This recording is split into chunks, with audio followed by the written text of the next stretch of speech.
They're calling it a nightmare that won't end. A local couple still dealing with raw and bitter emotions following a bruising battle over allegations of child abuse. And with doctors disagreeing on whether there was an act of abuse, the parents say the state system failed them by taking their infant son and then punishing them after a judge ordered their baby back home. Here's investigative reporter Emily Lane with that story.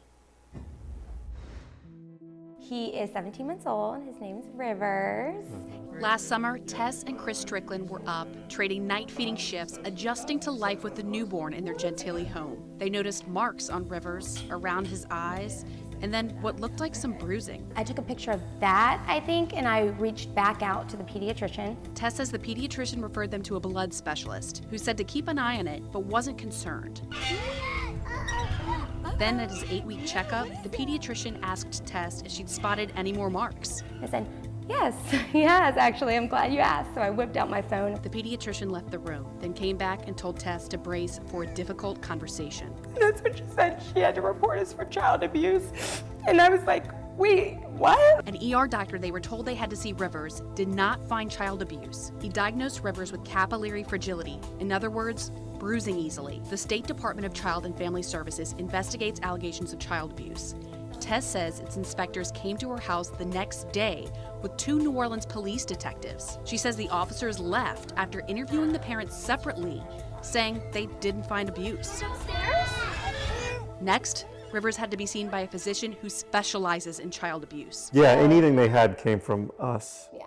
The specialist said nothing else explained the marks in Tess's pictures, so it was abuse, according to the doctor's report, which WDSU Investigates reviewed. DCFS came back the next day. She says, okay, I'm gonna have to remove the baby from the home.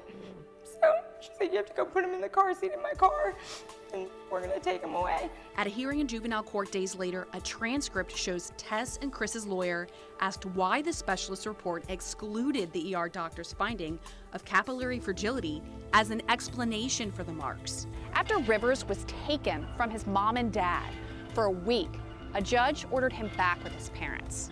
Then, weeks later, the state's investigation into the claims of abuse against both of his parents was found to be valid.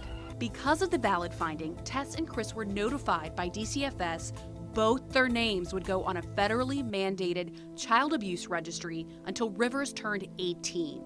That's unless they fought it through an appeal. DCFS can't comment on specific cases and declined an on-camera interview for that reason. The agency did make clear that their decisions whether or not abuse claims are valid are made regardless of a judge's finding if a home is safe or if caregivers are cleared in a criminal investigation. You can be found innocent in a court of law, but still be on this list that is impacting your ability to get a job or to volunteer at your child's school. Lawyer Andrew Brown is working to reform the child abuse registry in Texas and says there's due process issues with them across the country. Background checks are run against Louisiana's registry only in certain industries, like childcare-related fields or for prospective foster parents. After spending hundreds on medical bills and thousands on lawyers to get Rivers back, the Stricklands' fight was successful.